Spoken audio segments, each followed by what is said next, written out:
Welcome to Straight to the Point. I'm your host, Representative Joe D'Orsi. In a world of long-windedness, I'm here to deliver you the Capitol News in 10 minutes or less. So, let's get straight to the point.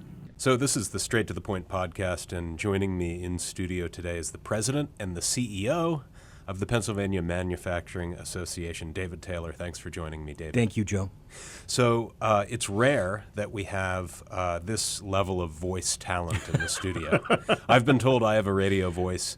I would bet my life that you have me beat in that area. So this will be fun. It all depends on the listener's tastes.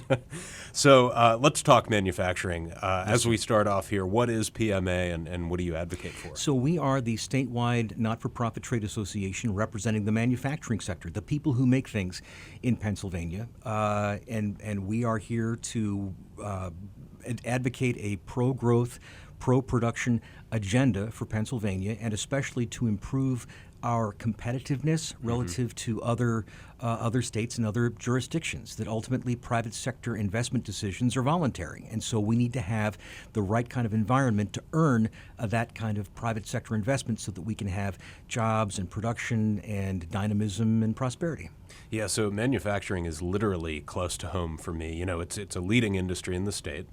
It's, I believe, the number 2 industry behind agriculture in York County. Mm-hmm. But in the 47th Legislative District, which is the district that I represent, it is number 1. Yes, sir. So we have a lot of manufacturing jobs, a lot of good manufacturing jobs. And so you see firsthand that manufacturing adds the most value, which is why manufacturing offers the best wages and benefits in the marketplace, but that manufacturing also has the strongest multiplier effect on job creation because that activity on the plant floor sustains all of the related jobs in supply chains and distribution networks and all of the vendors who serve that function on the plant floor. Yeah, and we talk often about not necessarily like just forcing kids into college. College is a great option. I'm a graduate of college, but we talk about the trades often and how there's a shortage of trades. Here is an industry, the manufacturing industry, is it not, where we would welcome with open arms these students that want to get into the trades. Oh, absolutely. There are thousands of manufacturing positions in Pennsylvania that are open. And in fact, my friends at the PA Chamber shared a statistic from the U.S. Chamber that for every 100 jobs in Pennsylvania, there are 74 workers.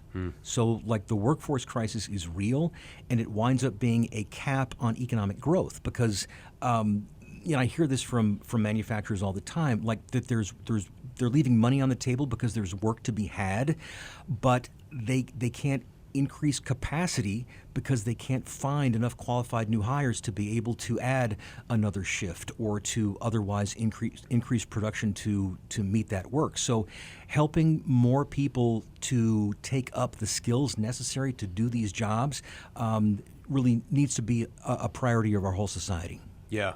So, David, we're in the throes of budget season. The governor introduced his budget proposal a few weeks ago. It's a $3.7 billion investment increase compared to last year.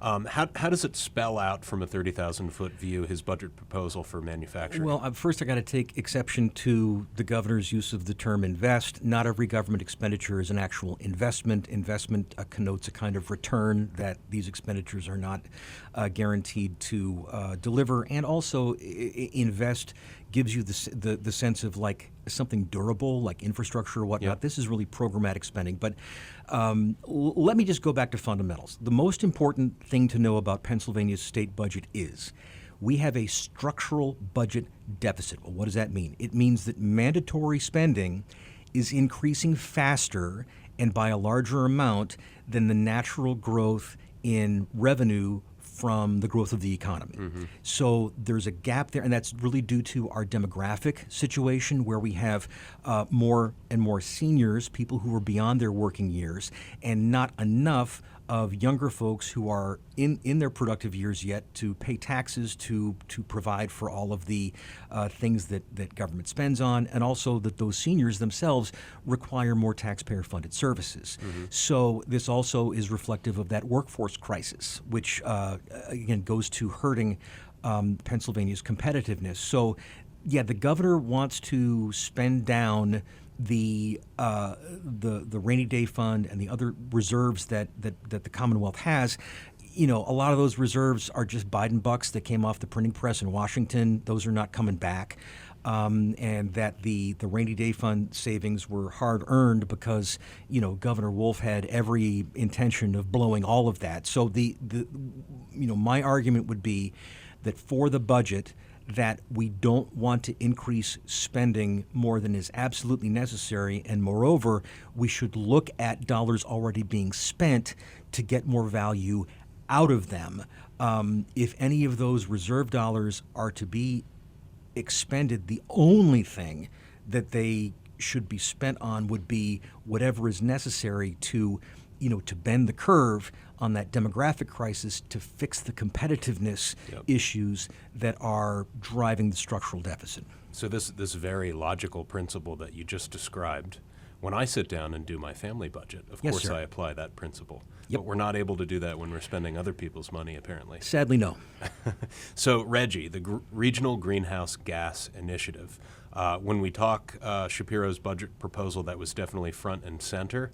What is Reggie, and how would that negatively affect not just Pennsylvania taxpayers, but the manufacturing industry? Gotcha. So the Regional Greenhouse Gas Initiative is a consortium of states that put a carbon tax on the production of electricity. And then for the power plants, that they have to pay this tax, and that there's a market for buying credits and whatnot. Basically, it's an electricity tax, and that it's going to jack up everybody's power bills and make it more difficult for energy providers to generate electricity. Manufacturing, as I said, it drives our economy. That manufacturers, no matter what it is that you're making, you're consuming large amounts of energy. So we are very much for Pennsylvania's competitive market for electricity, and for a pro-production agenda on energy creation. Pennsylvania's energy resources can be and should be a major competitive advantage. So Governor Tom Wolf unilaterally imposed this Reggie arrangement on the Commonwealth. Every other interstate compact to which Pennsylvania is a signatory, that it was approved by the General Assembly. So we have argued from the outset that that the governor does not have the power to do this, especially and specifically because this tax, it's only the legislative branch has the power to impose a tax. That's Right. fundamental to our Constitution, fundamental to the U.S. Constitution and the separation of powers. So, and that was our line of argument that we took to the courts. The Commonwealth Court ruled in our favor that, yes, this is a tax, therefore it is unconstitutional. The governor was given an out. Governor Shapiro could just easily have said, okay, I respect the ruling of the court. He has instead chosen to appeal it to the Pennsylvania Supreme Court.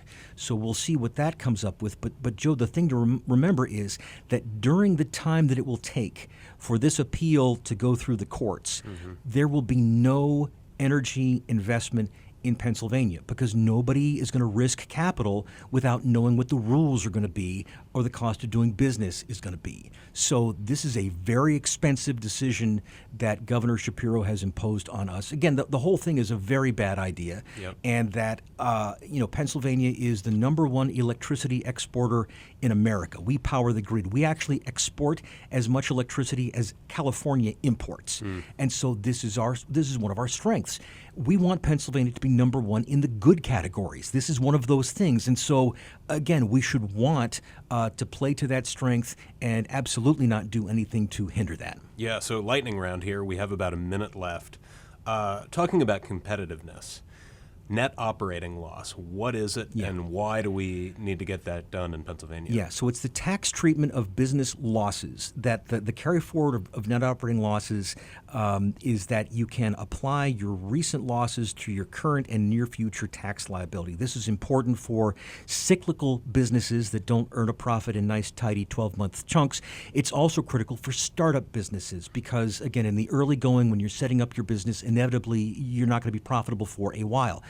Pennsylvania is an extreme outlier that we have that capped at the federal level and tax law in, I think it's 48 states. It is not capped, or it's capped at 80%. We're, I think, at 40%.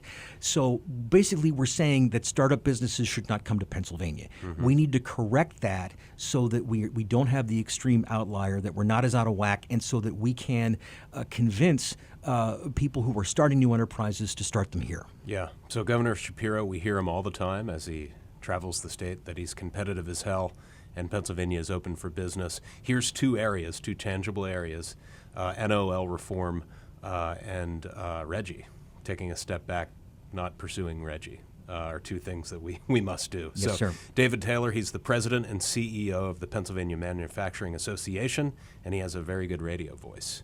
David, Thank you, thanks sir. for joining me. Thank you for having me. This has been Straight to the Point. Visit repjod.com/mypodcasts.